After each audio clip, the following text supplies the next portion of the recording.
Ben ritrovati dalla redazione, investito da una fiammata mentre maneggia una bottiglia di alcol. Un incidente domestico si è verificato ieri a Variano di Basigliano. Un uomo di 58 anni che stava maneggiando con dell'alcol denaturato è stato investito da un'improvvisa fiammata. L'uomo stava tentando di rianimare delle braci per una grigliata di Ferragosto in famiglia. Le ustioni hanno interessato il 25% del corpo. Ricevuta la richiesta di aiuto, il 912 ha coinvolto la sala operativa regionale emergenza sanitaria Sores, che ha inviato sul posto l'elisoccorso. Il ferito è stato preso in carico dal personale medico e trasportato d'urgenza all'ospedale di Udine. Ha riportato ustioni alle braccia e al torace, ma non è in pericolo di vita. Dall'ospedale di Udine nel pomeriggio di ieri è stato poi trasferito nel centro grandi ustionati di Padova.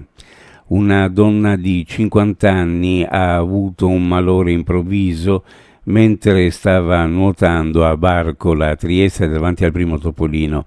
È successo ieri sera intorno alle 20:45. Secondo quanto si è appreso, sono stati proprio alcuni bagnanti impegnati nelle ultime nuotate serali ad accorgersi dell'emergenza. La signora era da sola, rivesta a testa in giù e non si muoveva. È stata quindi portata subito a riva, anche con l'aiuto di alcuni passanti, dove è stata a lungo rianimata dai sanitari del 118. L'ambulanza l'ha trasportata a Cattinara con il codice rosso. Le sue condizioni sono definite molto gravi.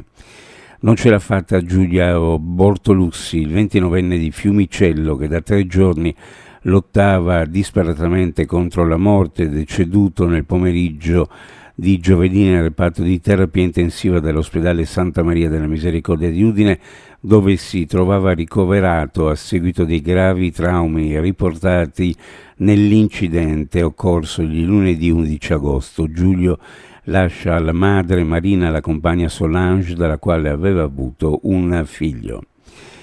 Incontri con le varie comunità di migranti presenti in città e dintorni, con la Caritas diocesana e altre realtà e associazioni del settore, con un solo messaggio da portare, quello della pace, in particolare della pace nel Mediterraneo. È l'iniziativa e l'obiettivo della Belle Espoir, la Golletta, che sta attraversando il Mare Nostrum per portare dialogo e scambi, come dal progetto voluto da Papa Francesco Med25, organizzata dalla diocesi di Marsiglia. La nave, un 3 alberi lungo 29 metri, costruita in Danimarca nel 1944 e recentemente restaurata, ha attraccato al molo Audace a Trieste lungo le rive, accolta dal vescovo di Trieste Enrico Trevisi, una testimonianza dell'importanza che la diocesi attribuisce all'iniziativa. Uno sguardo alle previsioni meteorologiche per la giornata: al mattino cielo poco nuvoloso, poi variabilità, in montagna probabile qualche rovescio temporale di calore che poi potrà interessare qualche località di pianura, anche con qualche raffica di vento. In pianura ancora caldo, sulla costa soffierà Borino. Minime per quanto riguarda le temperature: in pianura fra 21 e 24, sulla costa fra 23 e 26, massime in pianura fra 34 e 37 e sulla costa fra 32 e 35 gradi centigradi. Previsioni a cura di ARPA e FVG Meteo. Ed è tutto per il momento con l'informazione. Grazie per averci seguito, a più tardi.